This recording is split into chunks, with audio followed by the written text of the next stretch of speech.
Bismillahirrahmanirrahim. Assalamualaikum warahmatullahi wabarakatuh. Yang saya hormati Ustaz Irwan, penerbit rancangan Tafaqquh Fiddin, terbitan IKIM. Saudara-saudari para pendengar Radio IKIM yang dihormati, InsyaAllah hari ini kita akan teruskan pengajian ataupun perbincangan kita tentang salah satu daripada karya agung dalam bidang akidah, iaitu kitab Fiqhul Akbar karya Imam Abu Hanifah. Sebelum ini kita telah memberi pengenalan sedikit tentang siapakah Abu Hanifah, dan kita tahu beliau adalah salah seorang daripada imam pengasas mazhab fiqh yang juga terkenal dengan penguasaan beliau dalam bidang akidah. Dan beliau ini tergolong dalam kalangan as-salafus salih yang sebenarnya menjadi contoh ikutan umat Islam amnya, di mana berdasarkan hadis yang disebut oleh Rasulullah SAW, zamannya itu termasuk daripada zaman 3 kurun yang pertama yang dilihat sebagai kurun terbaik umat Islam. Jadi insyaAllah hari ini kita akan mula membaca Fiqhul Akbar. Sebelum itu saya nak jelaskan sedikit ataupun bincangkan ataupun perkenalkan sedikit tentang kitab ini.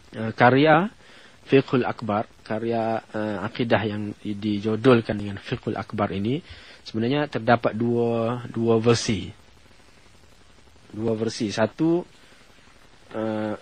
versi yang diriwayatkan oleh anak pada Imam Abu Hanifah sendiri, iaitu Hamad bin Abi Hanifah, dan satu lagi teks yang diriwayatkan ataupun nas yang diriwayatkan oleh murid kepada Abu Hanifah, iaitu Abu Mutai' Al-Hakam ibn Abdullah Al-Balkhi. Ternyata kedua-dua riwayat ini ada perbezaan dari segi nas dia. Oleh itu, jika kita lihat kepada cetakan ataupun penerbitan karya ini, kedua-dua itu dijodolkan dengan dua jodol yang berbeza. Nas yang diriwayatkan oleh anak kepada Abu Hanifah, iaitu Hamad, itu dijodolkan sebagai Fiqhul Akbar, manakala nas yang diriwayatkan oleh Abu Mutai' Al-Balkhi dijodolkan sebagai Fiqhul Absat. Kalau tadi Fiqhul Akbar maknanya fiqh agung, yang Fiqhul Absat ni yang pertengahan ataupun yang ringkas. Dan kedua-dua teks ini telah diterbitkan dan dia mendapat perhatian para ilmuwan selepas beliau, selepas kedua-dua tokoh itu ataupun selepas periwayat itu. Mana teks itu kemudiannya dibaca dan diajarkan. Buktinya kita boleh jumpa syarah-syarahan, komentari terhadap kedua-dua teks ini. Kita tahu Abu Hanifah lahir pada tahun 80 dan meninggal tahun 150. Jadi kalaupun kita lihat kepada anak murid ataupun anak dia yang meriwayatkan kedua-dua teks ini, maknanya sekitar dalam kurun kedua lagi teks ini telah wujud. Namun kita lihat syarah-syarah lahir, contohnya misalnya bila kita lihat ada syarah yang dikemukakan oleh Abu Mansur Al-Maturidi yang meninggal pada tahun 333 Hijrah. Namun syarah yang dikemukakan oleh Abu Mansur Al-Maturidi itu merujuk kepada riwayat yang dikemukakan oleh Abu Mutai'. Maknanya dia bukan Fiqhul Akbar tetapi Fiqhul Absat. Maknanya syarah itu adalah syarah kepada Fiqhul Absat, walaupun judul syarah oleh Abu Mansur Al-Maturidi itu disebut ataupun dijodolkan sebagai syarah kepada Fiqhul Akbar. Judul Fiqhul Akbar, tapi bila kita lihat dia merujuk kepada Fiqhul Akbar yang diriwayatkan oleh Abu Mutai' yang kemudiannya sebenarnya dijodolkan sebagai Fiqhul Absat. Manakala yang benar-benar merujuk kepada teks yang diriwayatkan oleh anak kepada Abu Hanifah, iaitu Hamad, kita jumpa sekurang-kurangnya ada 3 syarah. Yang paling awal adalah syarah yang ditulis oleh Muhyiddin Muhammad Bahauddin yang meninggal tahun 956 Hijrah, dengan tajuk dia Al-Qaul Fasl Syarh Al-Fiqhul Akbar. Kemudian kita jumpa syarah oleh Abu Al-Muntahi yang meninggal pada tahun 1000 Hijrah. Abil Muntahi Ahmad ibn Muhammad Al-Maghnisawi. Kemudian yang ketiga, yang agak terkemudian adalah Syarh Fiqhul Akbar oleh Imam Mula Ali Al-Qari. Dan ini beliau meninggal pada tahun 1014 Hijrah. Jadi berdasarkan tiga-tiga syarah ini, kita boleh lihat pemerhatian ataupun tumpuan para ilmuwan Islam terhadap teks Abu Hanifah ini berlarutan sehingga kurun ke-11 Hijrah. Di samping itu juga kita tahu bahawa pemikiran Abu Hanifah dalam bidang akidah ini juga dikembangkan melalui karya-karya lain. Contohnya misalnya Imam Abu Ja'far At-Tahawi dalam Aqidah Tahawiyah juga menyebut dalam muqaddimah dia bahawa karya beliau tersebut dikemukakan berdasarkan akidah Abu Hanifah. Dan kita tahu juga bahawa Abu Hanifah adalah imam ataupun imam yang didokong oleh mazhab Ahli Sunnah, iaitu Al-Maturidiyah, yang kemudian dikembangkan oleh Abu Mansur Al-Maturidi. Kan sebagaimana kita tahu tadi, beliau sendiri telah mengemukakan suatu syarah kepada Abu Hanifah, di samping karya-karya khusus oleh beliau sendiri, misalnya Kitab Tauhid oleh Abu Mansur Al-Maturidi, yang kemudiannya menjadi pengasas atau pengembang mazhab Al-Maturidiyah, yang merupakan salah satu daripada mazhab akidah Ahli Sunnah wal Jamaah. Jadi itu sedikit tentang karya Abu Hanifah dan syarah-syarah yang wujud. Dan setahu saya tak ada kajian yang mendalam tentang pemikiran akidah Abu Hanifah, khususnya kitab Fiqhul Akbar ini dalam bahasa Melayu, kan? Saya bercita-cita insya-Allah kalau diizinkan Allah, mungkin melalui rancangan ini kita boleh sediakan terjemahan Melayu pada teks ini dengan sedikit syarahan Melayu ataupun komentari Melayu, insya-Allah. Dalam karya Abu Hanifah kita baca, beliau menyebut Bismillahirrahmanirrahim, aslu tauhid wa ma yasihul i'tiqad alaihi yajibu an yaqula amantu billahi wa malaikatihi wa kutubihi wa rusulihi wal ba'tsu ba'dal maut wal qadri khairuhu wa syarruhu min Allah ta'ala wal hisab wal mizan wal jannatu wan nar haqqun kulluh. Yang terjemahannya asal ataupun usul tauhid dan apa yang sah akidah kita, sah pegangan kita ke atasnya, ialah seseorang itu wajib an yaqula, untuk menuturkan, mengatakan apa yang dipatut kata, amantu billah, aku beriman kepada Allah Subhanahu wa taala, kepada malaikatnya, kepada kitab-kitab Allah Subhanahu wa taala, kitab-kitab yang diturunkan oleh Allah Subhanahu wa taala, kepada rasul-rasul yang diutuskan oleh Allah Subhanahu wa taala, dan kepada hari akhirat, iaitu hari kebangkitan selepas mati, dan bahawa takdir atau qadar yang berlaku, sama ada yang baik atau buruk, semuanya daripada Allah SWT. Dan bahawa hisab, hari perhitungan, mizan, timbangan, syurga, jannah, dan nar, neraka, semuanya adalah benar. Jadi ini adalah usul tauhid yang disebut oleh Abu Hanifah pada awal teks ini, dan kemudiannya kita akan lihat nanti insya-Allah perkara-perkara lain yang dimuatkan oleh beliau dalam kitab Fiqhul Akbar, yang sedikit sebanyak akan kita dapati bahawa ia akan merangkumi pelbagai isu, pelbagai persoalan yang perlu dipegang oleh umat Islam. Ini satu macam penjelasan bahawa bila kita sebut akidah ini, memang usul akidah itu adalah rukun iman itu, kan? Rukun iman yang disebut dalam hadis Jibril itu, yang menyebut beriman pada Allah, malaikat, kitab, usul, hari akhirat, qada dan qadar dan sebagainya itu. Itu adalah usul iman. Tetapi di samping itu, ada pegangan-pegangan yang perlu kita faham dan kita pegang untuk melengkapkan pegangan kita sebagai seorang Islam. Sebab itu dalam banyak tulisan ada karya-karya yang menyebut dalam makna plural, makna jamak, iaitu aqaid. Dia bukan akidah saja, aqaid maknanya banyak pegangan-pegangan. Bahkan kalau kita lihat ada isu-isu yang kadang-kadang kita nampak tidak berkait secara langsung dengan Allah, dengan rukun iman tadi, tetapi dibincangkan di bawah karya-karya akidah juga. Misalnya kita lihat persoalan imamah, persoalan pemerintah, persoalan taat kepada pemerintah, apakah sikap kita kepada pemerintah.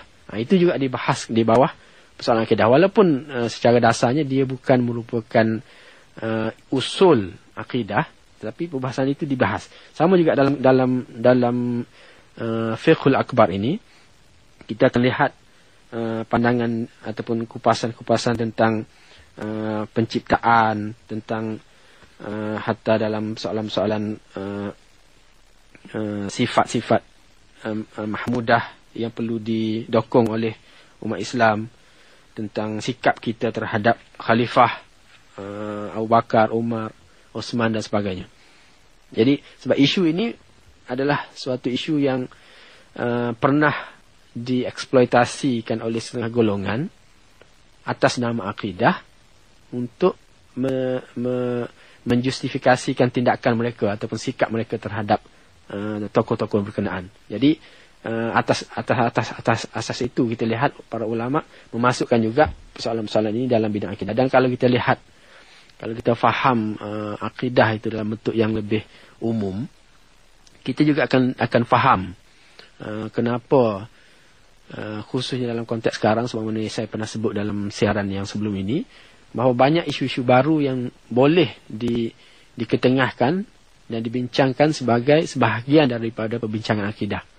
Khususnya dalam konteks kita sekarang ini, cabaran-cabaran terhadap pemikiran-pemikiran moden. Walaupun dia tidak menyentuh tentang secara langsung tentang Tuhan, tentang Nabi, tetapi idealisme barat tertentu yang didokong oleh umat Islam ataupun yang mempengaruhi umat Islam sekarang, banyak di antaranya yang turut secara sedar atau tidak mempengaruhi sikap dan tanggapan mereka terhadap akidah-akidah asas tadi. Kan? Tentang Quran, apakah Quran itu boleh ditafsirkan secara yang moden mengikut kerangka barat? Apakah bukti-bukti kebenaran Al-Quran tentang Rasul dan sebagainya? Jadi persoalan-persoalan tersebut mungkin tidak secara langsung merupakan sebahagian daripada akidah yang dipegang, usul sebagaimana disebut di sini, tapi dia berkait. Sebab itu bila kita bincang tentang akidah, kita perlu melihat akidah ini dalam bentuk yang lebih luas, bukan hanya terhenti kepada usul akidah yang asas, tapi perlu difaham sebab dia akan membentuk apa yang dikatakan sebagai pandangan alam kita, sebagai world view kita.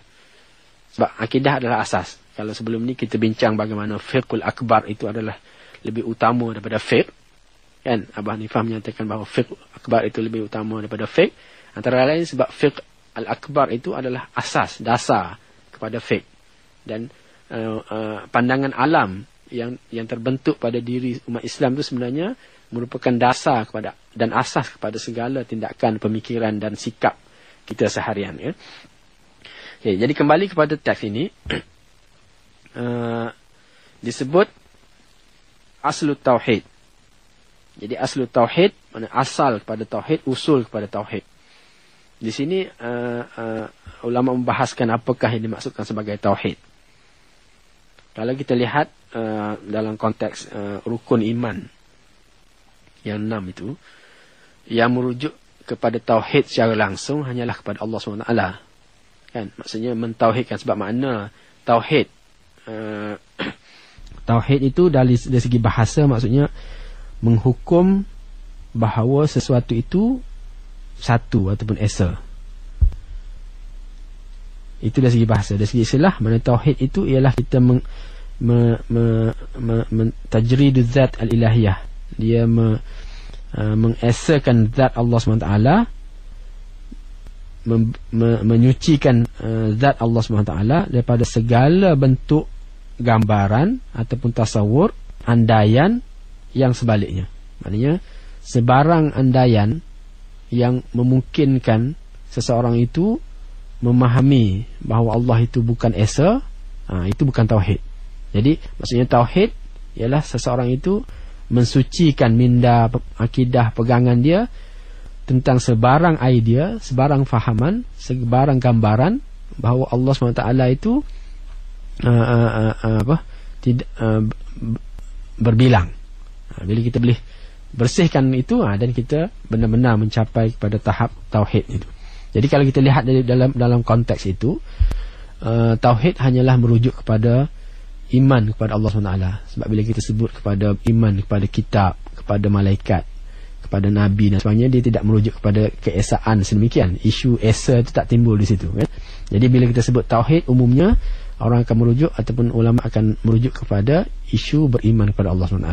Sebab itu dalam setengah karya akidah, bila dia membahagikan kepada babut tauhid, dia merujuk kepada Allah, pada perbincangan tentang Allah dan sifat-sifatnya dan sebagainya. Bila merujuk kepada bab lain, dia tak namakan tauhid, namakan nubuat dan sebagainya, kan?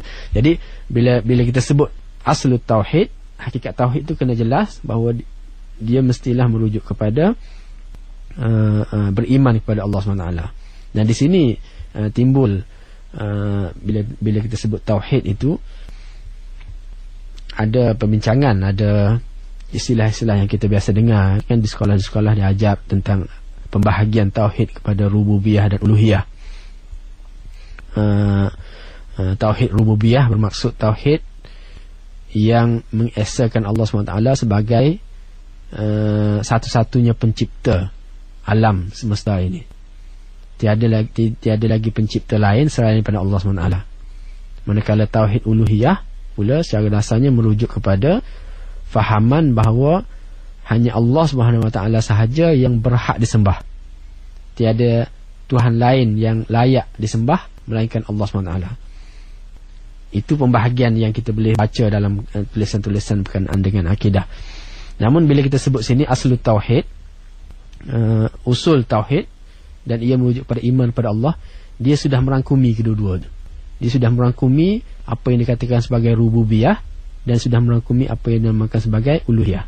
Sebelum ini saya ada sebut satu kisah bagaimana Abu Hanifah berdebat dengan golongan yang menafikan kewujudan Allah SWT, yang menafikan bahawa alam ini dicipta oleh Allah SWT.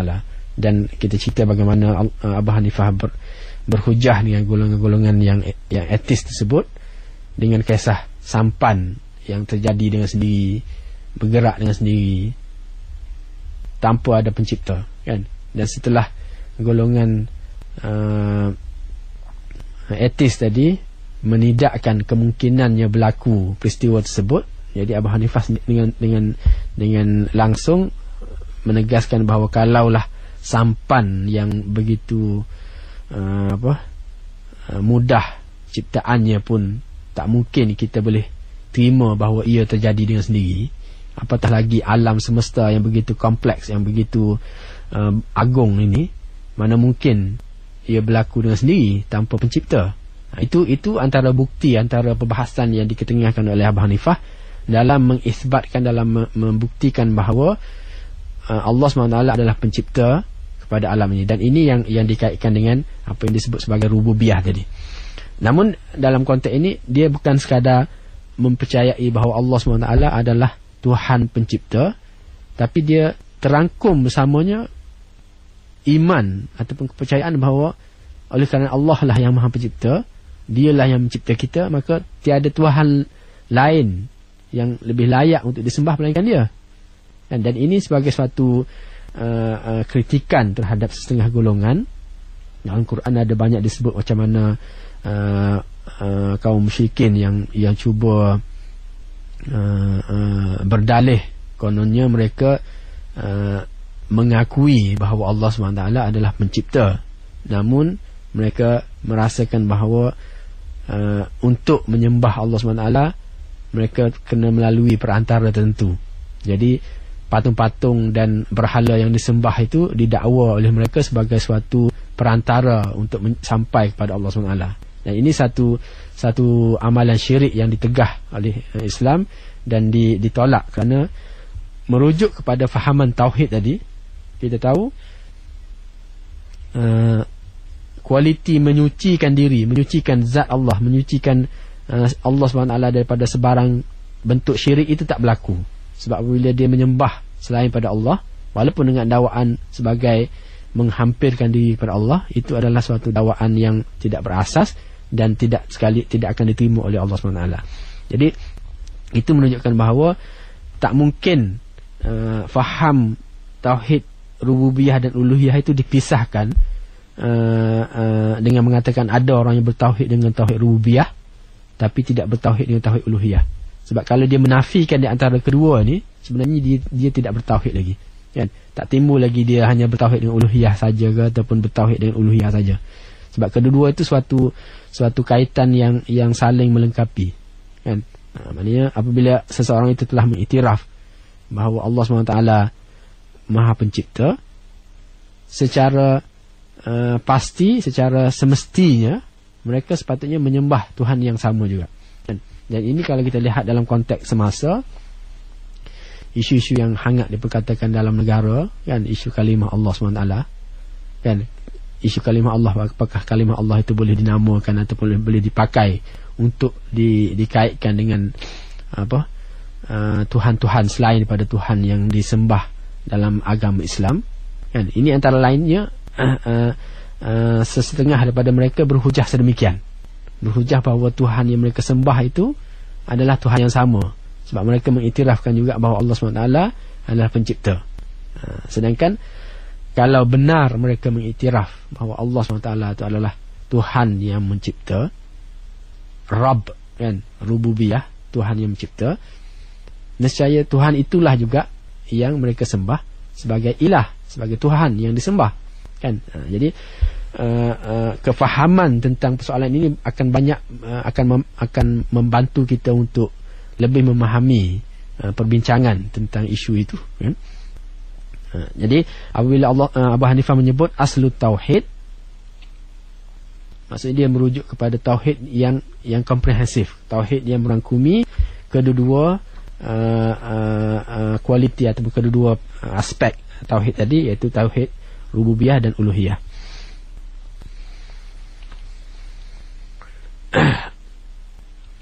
Kemudian tadi kita sebut bahawa apabila disebut sini aslu tauhid, maknanya tauhid sebagai usul. Memang kita kata bila kita sebut tauhid itu dia merujuk kepada beriman kepada Allah SWT. Manakala 5 lagi rukun iman lain itu adalah rukun yang mengikuti iman yang tadi. Maksudnya apabila seseorang itu beriman kepada Allah SWT dan secara mestinya juga dia kena beriman kepada rasul-rasul yang diutuskan Allah, kitab-kitab yang diutuskan oleh Allah, malaikatnya, takdirnya, hari kiamatnya dan sebagainya. Jadi yang selebih itu adalah usul-usul lain yang terkait ataupun yang merujuk kepada usul yang asas tadi itu, kan? Iaitu usul tauhid. Dan inilah yang akhirnya dapat kita lihat sebagaimana yang dalam teks itu, senarai rukun iman yang masyhur, kan? Iaitu beriman kepada Allah, malaikat, kitab, rasul, hari kiamat dan qada dan qadar. Jadi kesemua 6 rukun ini disebut sebagai rukun iman, dan dia tak boleh dipisah-pisahkan. Maksudnya tak boleh orang kata nak beriman dengan 2 saja ataupun nak tinggal yang keempat lagi, ataupun nak ambil 4 je tapi nak tinggal yang lain, sebab dia berkait. Mana mungkin orang tu beriman kepada malaikat, dia percaya pada malaikat tapi tak percaya bahawa malaikat itu adalah ciptaan Allah, pesuruh Allah, kan, yang melaksanakan segala amanah yang Allah arahkan, dan dia bebas daripada iman kepada Allah. Tak mungkin seseorang itu boleh berhujah demikian, sebab kesemua itu kalau kita lihat nanti dia saling berkaitan dan semua itu merujuk kepada tauhid Allah SWT, kerana dialah yang mencipta dan dialah yang menurunkan semua kitab dan mengutuskan segala rasul itu. Jadi berdasarkan ungkapan ini dapat kita fahami bahawa bila disebut sahaja usul tauhid, aslu tauhid, pertama sekali kita kena faham apakah yang dimaksudkan sebagai tauhid, yang merujuk kepada maksud bahasa dan maksud istilahi tadi itu, yang merujuk kepada kita kena mensucikan diri daripada sebarang akidah, sebarang pegangan tentang syirik Allah SWT. Kita perlu bersuci daripada sebarang fahaman ataupun persepsi syirik terhadap Allah SWT dan pembahagian kepada rububiyah dan uluhiyah. Kemudian kaitan tauhid Allah SWT dengan usul-usul tauhid yang lain, khususnya yang 5 tadi, yang semuanya itu membentuk apa yang dikatakan sebagai rukun iman, kan? Dan ini sebagaimana yang masyhur kita pernah baca dalam, kita biasa dengar dalam perbahasan tentang rukun iman yang 6 itu, kan? Kemudian Abu Hanifah menyebut wa ma yasihul i'tiqadu alaihi, apakah jadi asal iman ataupun usul iman dan apa yang sah kita beriktikad atasnya, kan? Ini adalah suatu statement, suatu kenyataan yang seakan mengajak kita untuk mempersoalkan apakah yang menjadikan sesuatu akidah itu sahih. Bila kita kata okay, kita berakidah dengan akidah Islam, apakah akidah kita itu sahih? Apakah ciri-ciri suatu akidah yang sahih, kan? Apakah yang patut dipegang sebagai suatu akidah yang benar? Sebab persoalan perkataan akidah itu sendiri, kalau kita lihat dari segi bahasa, dari segi mafhumnya pun, dia tak semestinya merujuk kepada akidah yang betul saja. Ada orang beriktikad dengan akidah yang salah, tapi itu pun juga dinamakan sebagai akidah, kan? Saya percaya bahawa pokok ini ada penunggu, kan? Itu ada suatu kepercayaan, walaupun dalam kacamata Islam kita jelas bahawa akidah itu salah, tapi ramai orang yang percaya macam tu. Jadi persoalan perkataan akidah itu sendiri, i'tiqad itu sendiri, dia agak umum. Dia agak umum, dia boleh dipakai, diterima, digunakan untuk merujuk kepada akidah yang benar. Dia juga boleh dipakai dan diterima untuk merujuk kepada akidah yang salah. Sebab itu dalam perbahasan tentang akidah disebut akidah itu ialah suatu ilmu, iaitu hukum yang tetap dan tak boleh digugat oleh sebarang kesangsian. Itu akidah yang tegas, kan? Maksudnya tadi kita lihat maksud akidah dalam konteks benar ataupun salah. Di sini ada juga pembahasan tentang akidah itu pada konteks kualiti dia. Ada bila disebut saya berpegang dengan pegangan ini, dan apabila dia berpegang dengan pegangan tersebut, maknanya dia tidak mungkin lagi diubah pegangannya itu dengan sebarang apa pun. Sebab maksudnya bila dia dah yakin dengan akidah tersebut, maknanya tak mungkin ada hujah lain yang boleh menjadikan dia ragu, sangsi kembali kepada apa yang dia pegang. Dan akidah yang macam ni yang disebut sebagai ilmu, akidah yang berasaskan ilmu. Namun ada satu kualiti lain yang disebut sebagai akidah yang masyhur, akidah yang umum tadi, yang dia tak sabit, dia tidak merujuk kepada suatu keyakinan yang lengkap, yang sempurna. Ini yang dikatakan sebagai az-zannul ghalib, kan? Sangkaan yang kata yang umum, sangkaan yang menyeluruh. Walaupun dia menyeluruh, tapi dia masih lagi dalam insya-Allah dalam perbincangan yang seterusnya kita akan mula membaca, meneliti satu persatu rukun akidah yang disebut dalam teks tadi, iaitu bermula daripada iman kepada Allah, malaikat, kitab, rasul, hari akhirat dan qada dan qadar. Jadi untuk itu saya sudahi dengan wabillahi taufik wal hidayah. Wassalamualaikum warahmatullahi wabarakatuh.